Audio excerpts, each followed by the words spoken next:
کیا مطلب؟ یہ تفصیل سے نہیں بتا سکوں گا۔ درندے کی تصویریں بنانے پر صرف یہی تصویر سامنے آئی تھی۔ عمران ایک بار پھر چونک پڑا۔ اس نے ایک تصویر کو اٹھا کر غور سے دیکھا اور پھر اس کی آنکھیں کسی خیال میں ڈوب گئیں۔ وہ آہستہ سے بولا، کمال ہے، حالانکہ میں بالکل نہیں سمجھ سکا۔ میں تھوڑے سے تجربات اور کر لوں، اس کے بعد پھر تم سے تفصیل سے سمجھاؤں گا۔ ان میں سے ایک تصویر میں رکھ لوں؟ رکھنا چاہو تو ساری تصویریں رکھ سکتے ہو، لیکن کیا کرو گے؟ دیں، عمران پر خیال انداز میں بولا، اور پھر دیر تک وہ تصویر دیکھتا رہا۔ پھر ٹھنڈی سانس لے کر وہ تصویر بھی واپس رکھ دی۔ جب کچھ سمجھ میں ہی نہ آئے تو پھر ایک تصویر رکھنے سے کیا فائدہ؟ میں بہت جلد دوسرا تجربہ کر کے تمہیں اس بارے میں مکمل تفصیل بتاؤں گا، اور یقیناً اس سلسلے میں تم کچھ نہ کچھ کام کر سکو گے۔ جی، عمران نے آہستہ سے کہا۔ پروفیسر ٹیل بولا، تم ان لوگوں کے ساتھ کیوں نہیں گئے؟ بس ایسے ہی۔ مس ایشل بھی تو نہیں گئی؟ ایشل نے چونک کر عمران کو دیکھا اور پھر برا سا منہ بنا کر دوسری طرف دیکھنے لگی۔ پروفیسر ٹیل نے کہا، میری رائے ہے کہ تم دونوں بھی ان ٹولیوں میں شریک ہو جاؤ۔ بلا وجہ یہاں بور ہونے سے کیا فائدہ؟ آئیے مس ایشل۔ نو تھینک یو ویری مچ۔ کوئی بات نہیں، آئیے، عمران نے کہا تو ایشل آہستہ آہستہ اس کے ساتھ چل پڑی۔ پروفیسر ٹیل اپنے خیمے میں آرام کرنے کے لیے لیٹ گیا تھا۔ باہر آ کر ایشل نے کہا، جی فرمائیے، کیا حکم ہے؟ آپ الادین کی چراغ ہیں؟ عمران نے سوال کیا۔ کیا مطلب؟ یا پھر چراغ کی جن ہے؟ وہ کہتا ہے نا کہ کیا حکم ہے میرے آقا؟ منہ دھو کر رکھیے عمران صاحب، دھویا تھا۔ میرا مطلب ہے کہ آپ اپنے آپ کو کیا سمجھتے ہیں؟ علی عمران، سنیے نا، میں اتنی عام لڑکی ہوں کہ آپ دوسری لڑکیوں کی طرح مجھ سے فلرٹ کریں؟ میں اچھوں کو درست کر دیتی ہوں۔ اچھا، آپ جوتے مرمت کرتی ہیں؟ کیا فضول بکواس ہے! تو پھر کیا کرتی ہیں آپ؟ آخر کچھ تو منہ سے پھوٹیے۔ میں کہتی ہوں، آپ کو مجھ سے اس قدر بے تکلف ہونے کی اجازت کس نے دی؟ میرے دل نے۔ آپ کے سینے میں دل ہے؟ اللہ کی قسم ہے، دھک دھک دھک کرتا ہے۔ ذرا کان لگا کر سنیے، عمران نے سینہ آگا کرتے ہوئے کہا، اور ایشل تلخ انداز میں مسکرانے لگی۔ پھر بولی، مجھے احساس ہے کہ آپ کس قسم کے آدمی ہیں۔ اس احساس کا شکریہ۔ آپ کبھی مجھے سمجھنے کی کوشش کریں۔ عمران صاحب، سمجھ چکی ہوں آپ کو، تو پھر مجھے بھی سمجھا دیجیے۔ کسی مناسب وقت پر سمجھاؤں گی، اور اس طرح سمجھاؤں گی کہ آپ بھی یاد کریں گے۔ پتہ نہیں یہ لڑکیاں میری دشمن کیوں بن جاتی ہیں، حالانکہ میں سب کی جانب دوستی کا ہاتھ بڑھاتا ہوں، لیکن اور کوئی حکم ہے میرے لیے؟ فرمائیے۔ وہاں سے تو خیر انکل کی وجہ سے خاموشی سے چلی آئی، لیکن میں آپ کو ایک لمحہ برداشت نہیں کر سکتی۔ تب تو بڑی گڑبڑ ہو گئی۔ پھر آئیے ایسا کرتے ہیں کہ انہی لوگوں میں شامل ہو جاتے ہیں، عمران نے کہا۔ چلیے، ایشل بولی، اور عمران اس کے ساتھ چلنے لگا۔ تھوڑا فاصلہ اسی طرح طے کیا۔ کسی ٹولی کی تلاش کر لینا کوئی مشکل کام نہیں تھا۔ کچھ دور چلنے کے بعد عمران بولا، کیا میں سچ مچ شوہر نظر آ رہا ہوں؟ ایشل پھر چونک پڑی۔ کیا نظر آ رہے ہیں؟ شوہر؟ کیا مطلب ہے آپ کا؟ ایسے ہی چال چلنے کی کوشش کر رہا ہوں۔ اب دیکھیے نا، انسان کو تھوڑی بہت مشق تو کرنی ہی چاہیے۔ آخر مستقبل میں مجھے شادی بھی کرنی ہے، کسی نہ کسی سے تو کرنی ہی ہوگی۔ میں چاہتا ہوں کہ پریکٹس پہلے ہی کر لوں۔ بیویوں کے ساتھ چلنے والے شوہر اس طرح چلا کرتے ہیں نا۔ ایشل کو بے اختیار ہنسی آ گئی اور وہ عمران کی طرف دیکھ کر بولی، اللہ آپ کو سمجھے، شکریہ۔ جب لہجے میں یہ نرمی آ جاتی ہے تو اس کا مطلب یہ ہوتا ہے کہ حالات ہموار ہونے لگے ہیں۔ اور پھر تھوڑے فاصلے پر انہیں لڑکے لڑکیوں کی ایک ٹولی نظر آنے لگی۔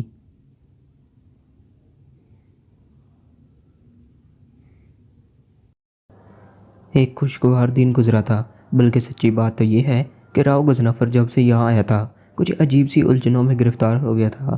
جو واقعات پیش آئے تھے وہ رانا بختیار کے لیے بھی اجنبی تھے، اور یہ بات راؤ غضنفر کو بھی معلوم تھی، لیکن بہرحال معاملات ایسے تھے کہ یہ بھی نہیں کہا جا سکتا تھا کہ ان سے گریز کیا جائے۔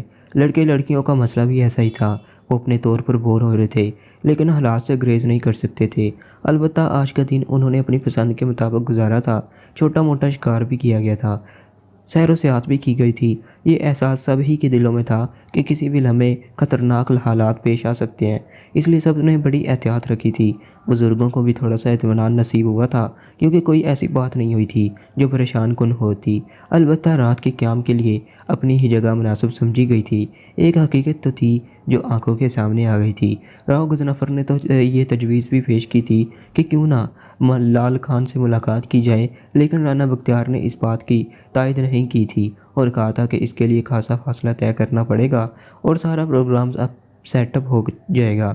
بہرحال رات کو واپسی ہوئی تھی۔ لڑکے لڑکیاں بہت خوش نظر آ رہے تھے، خاص طور سے عمران کی شمولیت نے تو انہیں بے حد سرور کر دیا تھا۔ ادھر عمران اپنے طور پر یہ سوچ رہا تھا کہ اس سلسلے میں کوئی مؤثر قدم اٹھانا اب ناگزیر ہو جائے گا۔